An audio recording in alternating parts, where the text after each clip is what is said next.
گڈا town آج پاک فوج زندہ باد، کشمیر اب بن کے رہے گا پاکستان، اور اس حوالے سے آج فلک شگاف نعروں کی آواز سے گونج اٹھا۔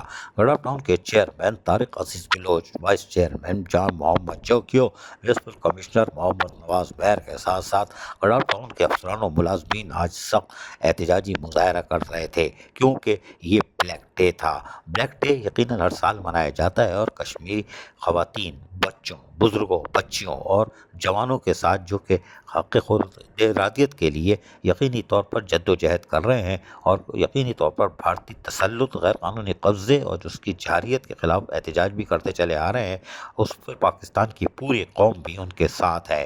گڈا ٹاؤن کا بچہ بچہ ان کے ساتھ ہے، اور یہی وجہ ہے کہ آج گڈا ٹاؤن کے تحت بلیک ڈے منایا جا رہا ہے۔ یہ بات چیئرمین طارق عزیز بلوچ نے آج ریلی سے خطاب کرتے ہوئے کہی۔ ریلی گڈا ٹاؤن کے آفس سے شروع ہوئی اور اس کے مرکزی دفتر کے پاس ہی وہاں پر یقینی طور پر فلک شگاف نعروں سے گڈا ٹاؤن گونج رہا تھا، اور ان کا مقصد صرف اور صرف کشمیری بھائیوں سے کھل کر یکجہتی کرنے کا اظہار کرنا تھا۔ اس موقع پر بلدیاتی افسران جس طرح شدید نعرے بازی کر رہے تھے وہ بھی سنواتے ہیں، سنیے۔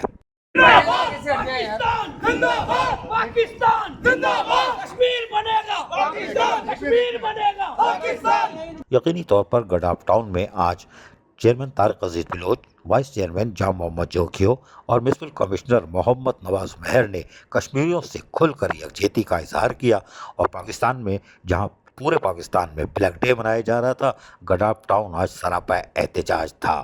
عزیز عارف، KBS بلدیاتی نیوز کراچی۔ ایسی ہی خوبصورت ویڈیوز فیوچر میں حاصل کرنے کے لیے ریڈ بٹن پر کلک کر کے اور بیل آئیکن کو پریس کر کے ہم سب کے سبسکرائبر بننا مت بھولیے۔